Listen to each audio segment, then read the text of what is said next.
আসসালামু আলাইকুম। আমি আজকে আপনাদের লাউ রান্না করে দেখাবো টাকি মাছ দিয়ে।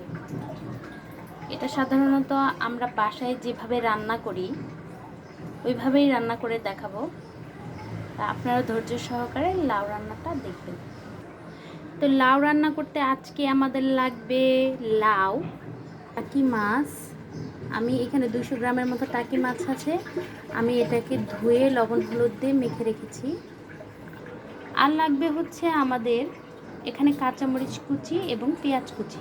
এখানে আমি সামান্য রসুন বাটা নিয়ে নিয়েছি। আর সাথে আমি একটা স্পেশাল ইনগ্রিডিয়েন্টস অ্যাড করব, সেটা দেখতে থাকুন, দেখলেই বুঝতে পারবেন। তো বন্ধুরা, লাউ রান্নাটা করার জন্য আমি প্রথমে প্যানটা গরম করে নিব। তো তাতে আমি সরিষার তেল দিয়ে নিব সর্বপ্রথম। এই তো আমি সামান্য তেল দিয়ে নিয়েছি প্যানে। তেলটা গরম হতে হতে আমি এখানে অল্প একটু পেঁয়াজ কুচি অ্যাড করব। এই তো আমি পেঁয়াজ কুচি দিয়ে দিয়েছি। আমি এখানে 3টা বড় বড় পেঁয়াজ কুচি করে নিয়েছি। সেই পেঁয়াজটাকে আমি হালকা একটু ভেজে নেব। আমি অনেক ভাজবো না, আমি অল্পই ভাজবো। আর পাশাপাশি আরেকটা চুলায় আমি একটু মাছগুলোকে একটু ফ্রাই করে নিব। এই তো মাছগুলো ভাজি করার জন্য আমি একটা প্যানে একটা কড়াইতে, আমি এই কড়াইটার মধ্যে সবসময় মাছ ভাজি। তো ভাজতে ভাজতে আমার কড়াইটা কালো হয়ে গেছে। তা আমি এই কড়াইটার মধ্যে টাকি মাছগুলোকে ভেজে নিব, একটু ভালো করে ভাজবো, লাল লাল করে। তো দেখতে থাকেন। এই তো এই পাশের কড়াইতে আমার পেঁয়াজগুলো হালকা করে ভাজা হচ্ছে। তো আমার মোটামুটি পেঁয়াজগুলো একটু হালকা হালকা লাল লাল হয়ে আসছে। তা আমি এই পর্যায়ে পানি দিয়ে দিব। তো এই তো আমি পানি দিয়ে দিয়েছি, আর দিয়েছি হচ্ছে রসুন বাটা সামান্য, আর দিয়েছি চিংড়ি মাছ বাটা। আমি চিংড়ি মাছটা দেখাতে ভুলে গিয়েছি, চিংড়ি মাছ বাটাটা আমি একটু দেখে নিচ্ছি।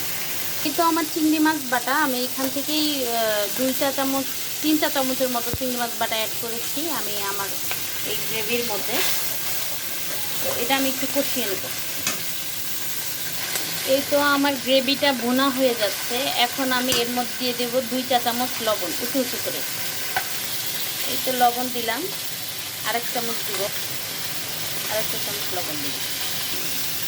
এখানে আমি দিয়ে দেব সামান্য মরিচের গুঁড়া। এই দেখেন, এই যে সামান্য আধা চা চামচ মরিচের গুঁড়া। আমি আরেকটু পানি অ্যাড করে নিচ্ছি।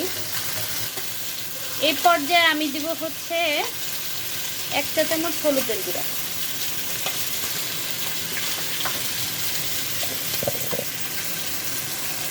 এখন আমি দিব 1 চা চামচ ধনিয়ার গুঁড়া। তো আমার মশলাটা এখন আমি আস্তে আস্তে কষিয়ে নিব। আমার মাছটা অনেকটা ভাজা হয়ে গেছে।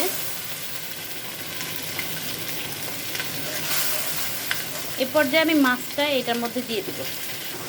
এই তো আমি ভাজা মাছটা এখানে দিয়ে নিয়েছি।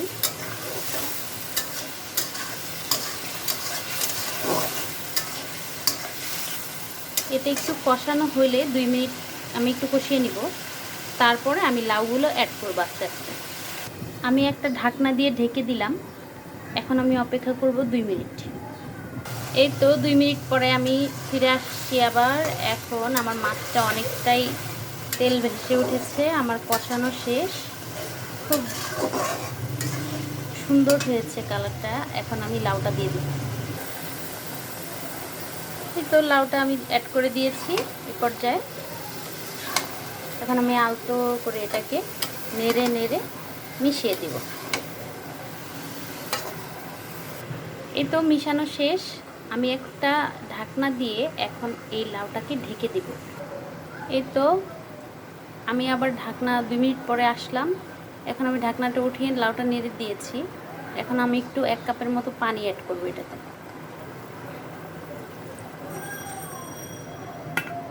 আমি লাউয়ের মধ্যে সামান্য পানি অ্যাড করে দিয়েছি। এখন আমি আবার এটা ঢেকে দমে রাখবো 10 মিনিটের মতো। এই তো আমি 10 মিনিট পরে ফিরে আসছি। এখন আমি একটু লাউটা নেড়ে দিব।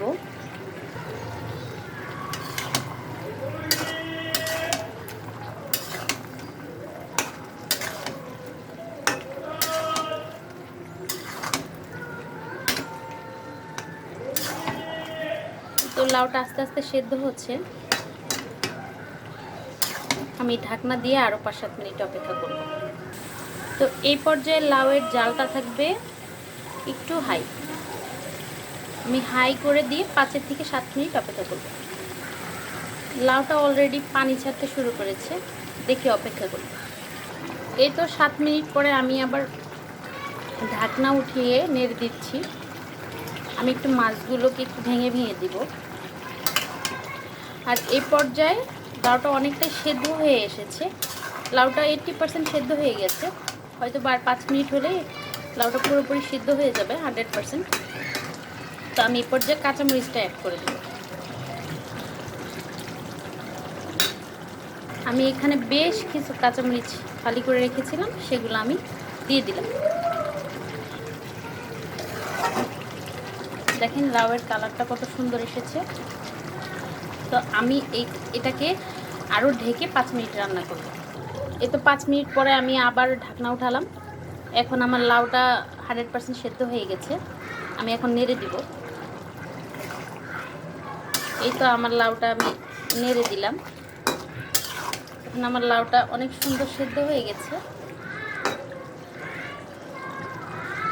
আমি এটাকে আরও ডিম আছে আরও 2 মিনিট সেদ্ধ করব, তারপরে আমি জালটা বন্ধ করে দেব।